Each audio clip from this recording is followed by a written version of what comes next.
Hello, welcome back to my channel Ermiza Ministry. Hari ini kembali lagi ke pembacaan kita Encounter Series 1 Christ the Way. Oke, hari yang ke-17. So, hari ini kita akan membaca untuk pembacaan hari ke-17, yaitu Desire of Ages nomor 56 hingga 58. Tapi sebelum itu, macam biasa, let's pray together. Tuhan adalah Bapa kami yang bertahta dalam kerajaan surga. Terima kasih Tuhan atas berkat Engkau, berkat dari sahabatmu sepanjang hari tadi. Dan pada saat ini kami ingin meneruskan pembacaan kami untuk hari ini. Dan biarlah Engkau menghantar Roh Kudus Engkau beserta dengan kami, agar kami dapat memahami apa yang kami bacakan dengan baik. Ampunkan dosa pelanggaran kami, semuanya saya serahkan dalam nama Tuhan Yesus Kristus yang menjadi juru selamat dan penebus kami. Amin. So, jom kita baca. Oke, Desire of Ages nomor 56 hingga 58, oke? Masih demikian juga keadaan sekarang ini. Peristiwa-peristiwa yang menjadi pusat perhatian segenap surga tidak dilihat, dan terjadinya segala peristiwa itu tidak diperhatikan oleh para pemimpin agama serta oleh orang yang berbakti dalam rumah Allah. Orang mengakui Kristus, Kristus dalam sejarah, sedangkan mereka berpaling meninggalkan Kristus yang hidup. Kristus dalam sabdanya meminta pengorbanan diri dalam diri para fakir miskin dan para penderita yang meminta pertolongan dalam pekerjaan kebenaran di mana tersangkut kemiskinan, pekerjaan banting, tulang, dan fitnah.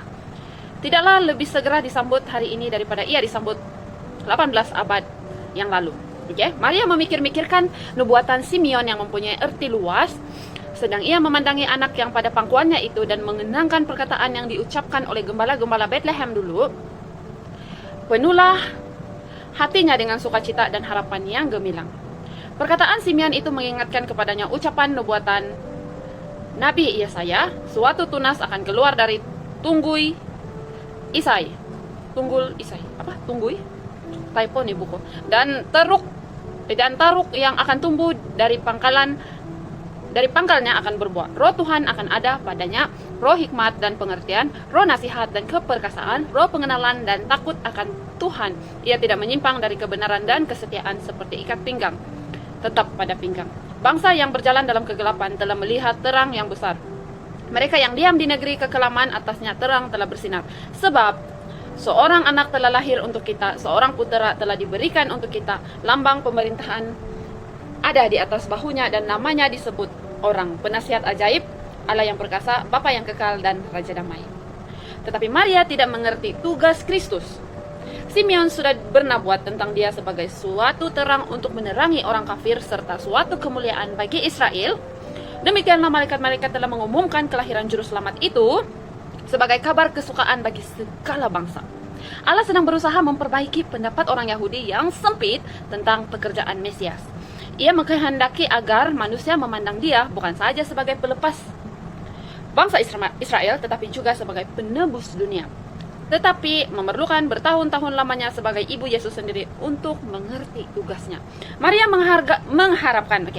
mengharapkan Mesias berkerajaan di atas takhta Daud, akan tetapi ia tidak melihat baptisan penderitaan dengan mana hal itu wajib dicapai.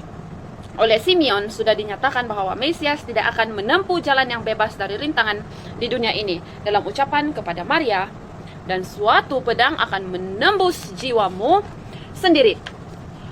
Allah dalam kasih-Nya yang lemah lembut memberikan kepada Ibu Yesus amaran tentang penderitaan yang kerananya sudah mulai dideritanya. Sesungguhnya Simeon telah berkata, anak ini ditentukan untuk menjatuhkan atau membangkitkan banyak orang di Israel dan untuk menjadi suatu tanda yang menimbulkan perbantahan. Mereka yang bangkit untuk harus lebih dulu jatuh. Kita mesti jatuh ke atas batu itu dan hancur sebelum kita dapat diangkat dalam Kristus. Diri harus diturunkan dari taktanya, kesombongan harus direndahkan kalau kita hendak mengetahui kemuliaan kerajaan kerohanian. Orang Yahudi tidak mau menerima kehormatan yang dicapai dengan jalan kerendahan. Sebab itu mereka tidak mau menerima penebusnya. Ialah tanda yang akan diperbantahkan orang itu, supaya menjadi nyata pikiran hati banyak orang dalam terang kehidupan juru selamat, hati sekalian orang bahkan dari kahli hingga raja kegelapan dinyatakan.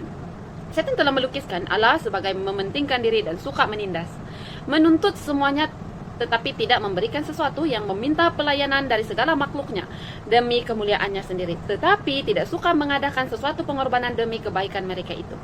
Tetapi karunia Kristus menyatakan hati Bapa, disaksikannya bahwa pikiran Allah terhadap kita adalah rancangan damai sejahtera dan bukan rancangan kecelakaan. Yeremia 29 ayat 11. Hal itu menandaskan bahwa meskipun kebencian hati Allah terhadap dosa kuat, laksana maut kasihnya kepada orang berdosa lebih kuat daripada maut. Setelah melaksanakan penebusan kita, ia tidak akan menahan barang sesuatu, bagaimanapun mahalnya, yang perlu untuk menyempurnakan pekerjaannya. Tiada kebenaran penting yang ditahankan bagi keselamatan kita, tiada mujizat kemurahan yang dilalaikan, tiada alat ilahi yang tidak digunakan. Keridlaan ditimbun atas keridlaan, karunia atas karunia. Seluruh perbendaharaan surga terbuka bagi orang-orang yang hendak diselamatkannya. Sesudah mengumpulkan kekayaan alam semesta dan membukakan sumber-sumber kekuasaan yang tidak terhingga, diserahkannya semua ini ke tangan Kristus. Seraya bersabda, semuanya ini adalah untuk manusia. Gunakanlah segala karunia ini untuk menginsafkan manusia itu bahwa tidak ada kasih yang lebih besar daripada kasihku di dunia atau di surga. Kebahagiaannya yang terbesar dan terdapat dalam mengasihi aku. Di salib Golgota, kasih dan sifat mementingkan diri tegak berhadap-hadapan. Disinilah puncak kenyataannya. Kristus telah hidup hanya untuk menghibur dan memberkati, dan dalam membunuh dia, setan menyatakan kedurjanaan kebencian hatinya kepada Allah.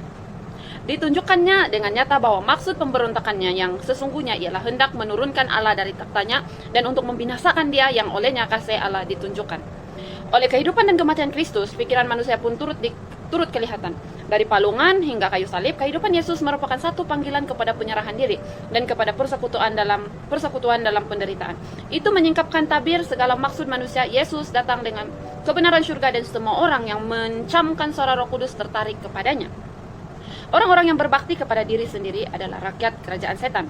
Dalam sikap mereka terdapat Kristus. Dalam sikap mereka terhadap Kristus, semua orang akan menunjukkan di pihak mana mereka itu berdiri. Maka demikianlah setiap orang menjatuhkan hukuman atas dirinya sendiri. Pada hari penghukuman terakhir kelak, setiap jiwa yang hilang akan mengerti sifat penolakannya akan kebenaran. Salib akan dihadapkan dan artinya yang sesungguhnya akan dimaklumkan oleh setiap pikiran yang telah dibutahkan oleh pelanggaran. Di hadapan penglihatan akan Golgota dan korbannya yang penuh rahasia itu, orang berdosa akan berdiri dengan terkutuk. Setiap kebohongan akan disapu bersih. Kemurtadan manusia akan tampak dalam keadaannya yang keji. Manusia akan melihat apa yang telah menjadi pilihan mereka. Tiap pertanyaan tentang kebenaran dan kesalahan dalam pertikaian yang sudah sejak lama berlangsung itu akan jelaslah kelak. Dalam pengadilan semesta alam kelak, Allah bersih dari kesalahan atas adanya atau lanjutnya kejahatan. Akan ditunjukkan kelak bahwa segala titah ilahi bukanlah alat-alat yang menimbulkan dosa. Tidak ada cacat dalam pemerintahan Allah, tiada sebab untuk pendurhakaan. Manakala segala isi hati kelak dinyatakan, baik yang setiawan maupun pemberontak akan bersatu mengatakan, adil dan benarlah segala jalanmu, ya Raja segala bangsa. Siapakah yang tidak takut, ya Tuhan, dan yang tidak memuliakan namamu, sebab telah nyata kebenaran segala penghakimanmu. Sehabislah pembacaan kita untuk hari yang ke-17. Terima kasih atas pendengaran Anda semua. Jadi sekarang bila kamu mendengar pembacaan tadi, janganlah kamu salah memilih langkah, sebab kita sebagai manusia boleh membezakan mana yang baik, mana yang jahat.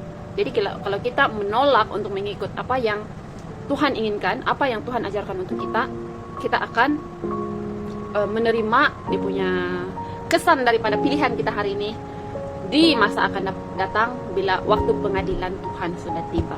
So, marilah kita tetap setia, saling menguatkan antara satu sama lain, dan tetaplah berdoa. So, mari kita bersatu di dalam doa. Tuhan Allah Bapa kami yang tetap dalam kerajaan surga, puji dan syukur Bapa atas pembacaan yang begitu memberkati kami pada hari ini. Kiranya Engkau terus menguatkan kami, bila kami terus sentiasa setia, sentiasa dekat dengan Engkau, agar kami tetap merasakan kasih Engkau, seterusnya juga boleh menyebarkan kasih Engkau ke seluruh dunia, termasuk orang yang berada di sekeliling kami, di mana saja kami berada, Tuhan. Terima kasih Tuhan atas berkat Engkau, kasih Engkau. Terima kasih Tuhan penyertaan Engkau. Biarlah Roh Kudus Engkau terus memimpin kami dalam setiap satu pilihan yang kami lakukan di dalam kehidupan kami. Ampunkan segala dosa pelanggaran kami Tuhan. Semua ini saya serahkan dalam nama Tuhan Yesus yang menjadi juru selamat dan penebus kami semua. Amin. So that's all for today, and thank you sebab bersama-sama dengan saya untuk pembacaan hari ke-17. So that's all, and see you again esok. Bye.